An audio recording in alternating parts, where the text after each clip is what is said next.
Hey everybody, what's up? Welcome back to the Editorial, the new show on transfers rumors, hosted by me, Gian, where every week I take a topic and give a little bit of a discussion on it and give my opinion on it and so on and so forth. And I have now realized that according to the TR Constitution, which is not a thing, but now it is, I have to take comments in every video. I have to read out the comments and respond to them. So yeah, if I knew that beforehand, I would not have made a video or a series rather with inflammatory comments, but it's a bit too late for that. So, only one comment this week. Thank you very much from Darren. Of course, his YouTube name is Dazzy. He says, "Yes, bros." Thank you very much, Darren, for this comment. And I think I'll take the opportunity actually to thank you for all the work you've done for us at the Euros. Of course, Darren did a lot of coverage at the Euros for us, taking videos of the Irish fans as he followed Ireland, the Irish team around France in Euro 2016. That was great stuff, great videos on the channel, still getting a lot of views and stuff, so thank you very much for that. And yeah, to get into the topic this week, it is going to be which teams are in the Premier League relegation battle. I'm going to be looking at each of the teams individually, scrutinizing them, and seeing which ones I think have a better chance of staying up than the others. So I think it's by the table right now, pretty clearly identifiable that the 6 teams in the relegation battle are Sunderland, Crystal Palace, Hull City, Swansea, Leicester, and Middlesbrough. Now, those 6 teams are separated by only 2 points, and then between Middlesbrough in 15th and Bournemouth in 14th is 5 points. Bournemouth, Southampton, Burnley, Stoke, Watford, those teams all above it are way too good to go down at this point. They've been consistent. I mean, I'm not going to rule it out, but a 6-point gap is a lot bigger near the bottom of the table than it is near the top, because near the top teams pick up points a lot more, whereas near the bottom they don't as much. Therefore, a 6-point gap near the bottom is a much bigger task for a team to climb simply because of the large point gap. Now, admittedly, Bournemouth is going to be playing against Manchester City this weekend, so it doesn't mean that out of the blue yet. They don't have 40 points. Very few teams do. Only the top 7 have 40 points, so technically, yeah, there's still a large number of teams that can still possibly mathematically get relegated, but it should reasonably be between these 6 teams. And simply because of how tight this bottom 6 are, it is quite impossible to predict who's going to stay up and who's going to go down. But we have some inklings and some ideas of who couple of teams that are going down might be already. Now on the bottom spot is Sunderland with a negative 18 goal difference and only 19 points, and then above them is Crystal Palace on 19 points and a negative 13 goal difference, so Crystal Palace just off bottom spot there. Hull City with 20 points, but they have a negative 25 goal difference, as does Swansea City, negative 25, but 1 point more than Hull City. Leicester, same points as Swansea, but above them on goal difference with negative 17, and Middlesbrough also above them on goal difference with negative 8. So those are just gives an example of how tight it is near the bottom. And you saw earlier in the season, I think teams like Hull was more like stranded in the bottom of the table, but a recent run of form from Hull under new manager Marco Silva, who I've praised infinitely when he got the job, and he's he's immediately proving that praise to be correct. Hull are climbing the table slightly and could look at maybe leaving the bottom of the table, since they bottom of the relegation zone, since they play first this weekend. But yeah, that's a possibility. Arsenal are hosting Hull City. Hull have to travel to the Emirates as the early game. A victory for Hull will pull them out of the relegation zone and take them above all the way into 15th place. A draw would take them into 17th place, depending on the goals scored. But yeah, it's simply a must-win for them, because it would be a fantastic win away from home, and it would be a chance for them to actually get themselves out of the relegation zone, especially because the last game on Sunday, the Sunday night game, is between Swansea and Leicester, the 2 teams directly above them. So one of them will drop points, or ideally for Hull, they will draw and they will take points off each other. Therefore, this is a chance for Hull City to leapfrog both of them and look in a much better position than they are right now. But after Hull play, it is going to be the chance of Middlesbrough to host Everton. Everton, of course, on a run of form right now. Been picking up a few wins. Haven't lost, I believe, since they've brought in their new players, such as Morgan Schneiderlin. So, and other interesting signings they've made, like Adam Lookman, the young player who's already started really well and scored a goal right at the beginning on his debut. So yeah, Everton are slowly closing the gap between them and Man United, the teams above them. But yeah, it's not going to be easy uh, for Middlesbrough at all, simply because of how well Everton are doing. Not to say that it's a conclusion, because Middlesbrough do have a lot of talent in their team. But one piece of analysis I've often given concerning Middlesbrough is the fact that because of the players they have, which are Victor Valdez, Alvaro Negredo, and other players like that, they expect to be at a higher level than they really are.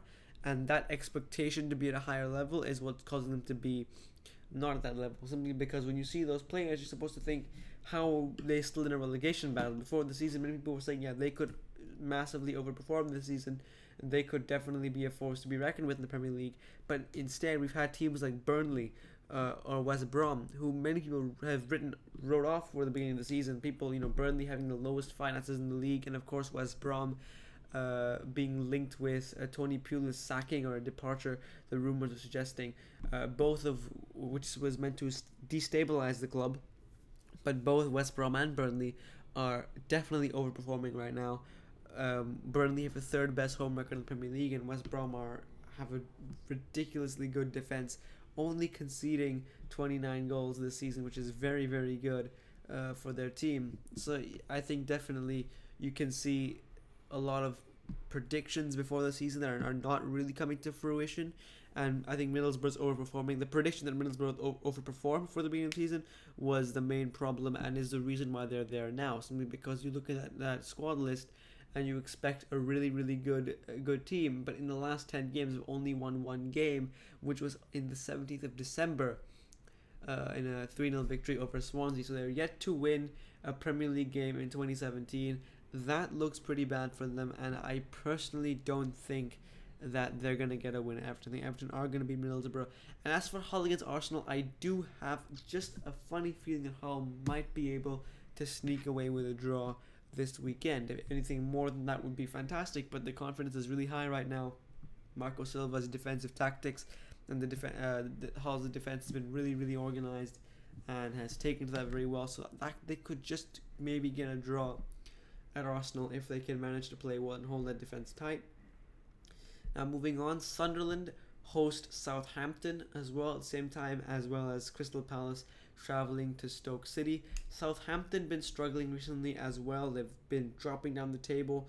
A large succession of losses. They did get a win recently over Leicester, who will come to soon, but a large succession of losses in a row, and it's been punctuated by that one win, but it's not been great for Southampton, who have really struggled, losing 3-1 to West Ham last time out. Before that, losing even to Swansea.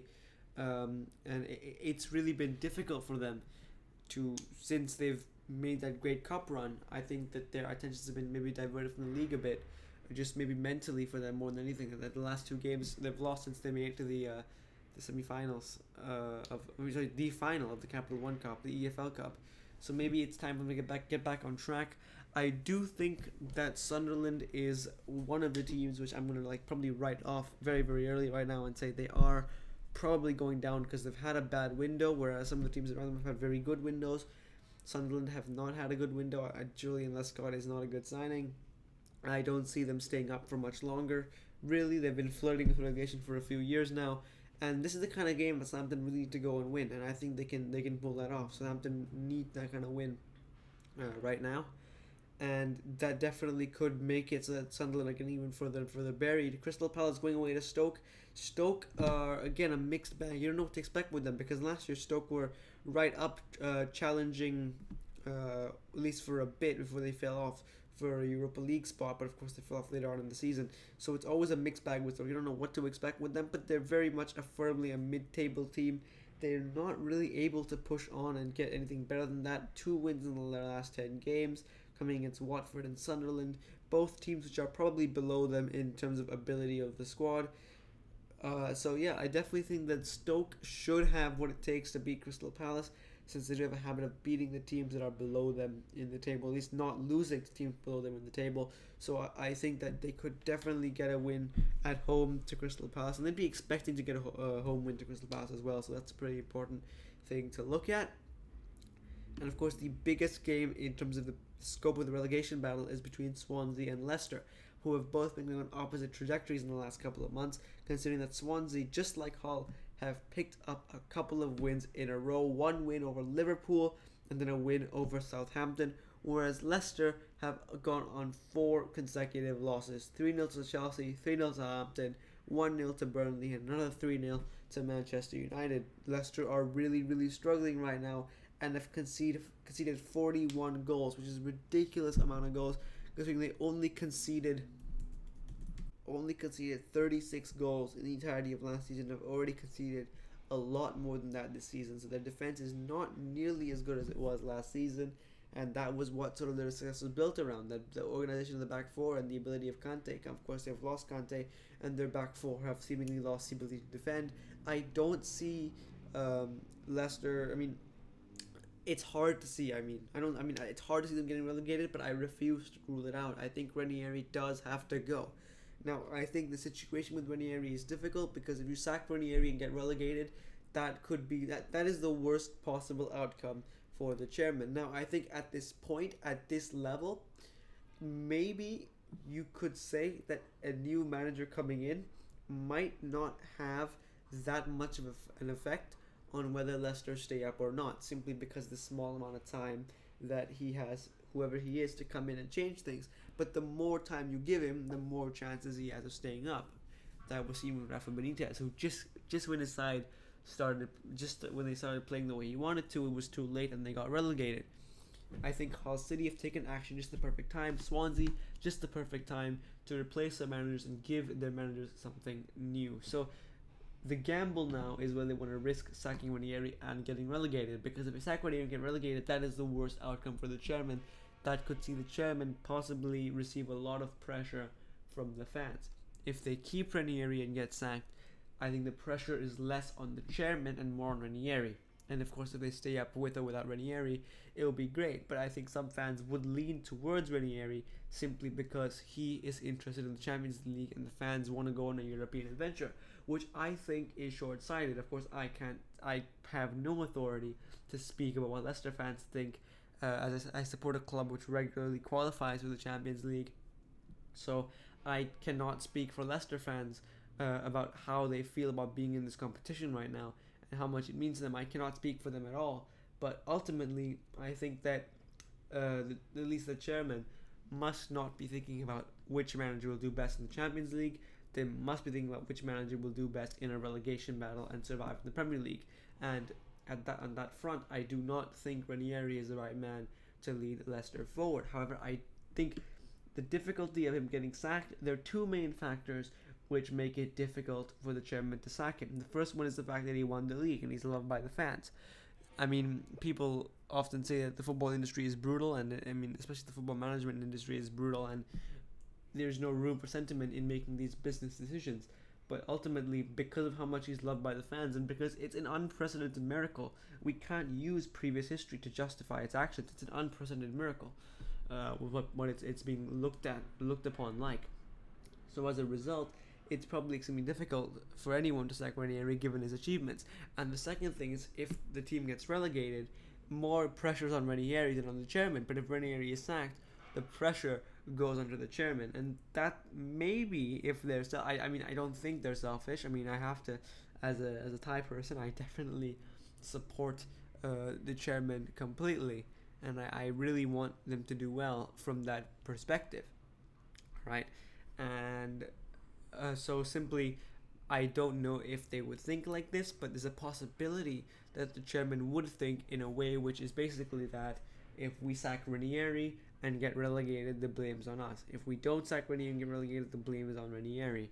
But I don't think that is how they think. Like, I'm just giving that as a cynical viewpoint. I think the chairman are responsible. I think they love Leicester City, as in they would be willing to risk anything right now to keep Leicester City afloat. And I think that is definitely something that we have to respect about them, and also something that we would probably look to see at some point, factoring into what decision they plan to make. So ultimately, will they sack Ranieri? Today they came out with a full support of Ranieri, but that full support declaration doesn't always bode well for managers. Sometimes managers who do get their declare that they have full support often means they're not far off.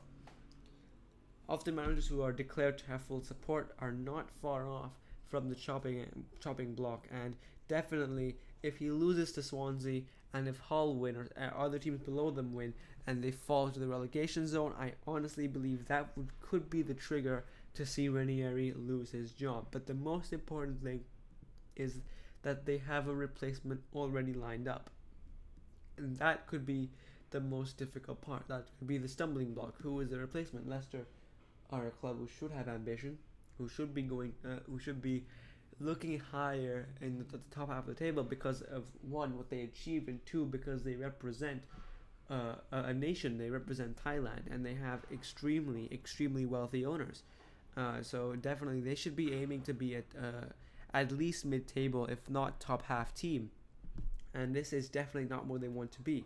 So their next appointment either could be a progressive manager who takes them really far, or is a pragmatic survival specialist like a Sam Allardyce. But Ranieri, I don't think falls into either category. I think Ranieri, I cannot classify what type of manager he is. He's not a long-term progressive manager simply because he's never stayed at a club for a long time. He's never taken a club from a lower standing to a more middle standing bracket. He's taken a team in his. I can't really place what kind of manager Ranieri really is. It's very difficult to sort of say specifically what kind of manager Ranieri is. Is he the kind of manager that will survive a relegation, or is he the kind of manager that will go and look forward and manage to do great things? I don't know. now for Leicester have a choice between a manager who's going to consolidate and keep them up from relegation, or a manager who is going to look them to go higher. Now, as for Ranieri, I can't really place him into either bracket. Ranieri, of course, is famous for taking Cagliari from the third division Italy to the Serie A, so he does have a bit of a precedent for taking teams up. But since then, he has never lasted in a job long enough. Since he was, around at Chelsea, since then he's never lasted in a job for that long. And because of that, I don't know if he's the kind of manager, given that his recent record and his age probably suggests he is not the kind of manager who can take a club like Leicester from being consistently to being a consistently upper mid-table team, because of course the title is a 1 in a million thing. It's not any consistency. He has to establish a level of consistency. I'm not sure he is the manager who can do that. He's neither a manager who will do that or a relegation specialist. But if anything, he's a bit more of a manager which can think in the long term. But even that, especially at his age and his recent history, has given us an indication that is not something he can do. So ultimately, I don't think Ranieri is the best option for Leicester right now. Maybe it is time for him to go, but that is, of course, with full respect to what he's achieved and with a bit of concern as to who his replacement might be, because that is the most important thing right now. Will Leicester go with a pragmatic survival specialist and then maybe down the line lose him and then get a new manager, or will they try and skip a step? What will they do? Who is available on the market right now who they could snap up and take? I think those are a lot of questions they have to answer, and I think it has to be an inspiring appointment. And of course, there is this thing, I'm not sure what it's called, but I like to call it the Martin O'Neill effect, which is when you bring in a new manager, that new manager gets working right away and gets results going their way immediately. I'm not sure exactly, to what extent that applies in every situation, but I know it has been true. We've seen it with Paul Clement, just a 2-1 win over Crystal Palace, and then wins over Liverpool and Southampton. And of course, we've seen it with Hull beating Bournemouth and Liverpool, as well as drawing away at Manchester United. So a couple of teams have already seen the benefits of sacking a manager, bringing in a new one, and seeing the jump effect that is done. Whether Leicester will follow suit and see the similar kind of jumping effect that the teams around them have is interesting to also remains to be seen. Of course, this term was coined by Martin O'Neill's appointment to Sunderland, where Sunderland were really struggling and looked like they were going to get relegated. But his form in the first few games was actually so good that if the that win ratio was expanded for the whole season, they would have won the league. But that lasted, of course, a very, very short time. So whether Leicester somehow know how to time that sort of spurt of results if they can just get a few results together, be that through the new manager bounce effect or through Ranieri galvanizing the team, it's important those results come sooner rather than later, or else Ranieri will need to lose his job before it is too late. Because ultimately, the longer you wait, the more jeopardy you put yourself in, especially when there's a run of bad results. A loss for Leicester would mean 5 losses in a row and a loss to a direct relegation rival, and that would be probably the worst result suffered by all of the teams around them, and that might be the trigger for Ranieri to leave the club. Thank you very much for watching this video. If you did like it, please hit the like button, hit subscribe, leave a comment, and make sure to watch last week's episode as well, the Chinese Super League, and don't forget to tune in every Thursday to watch another episode of the Editorial. Thank you very much, and I'll see you guys all later.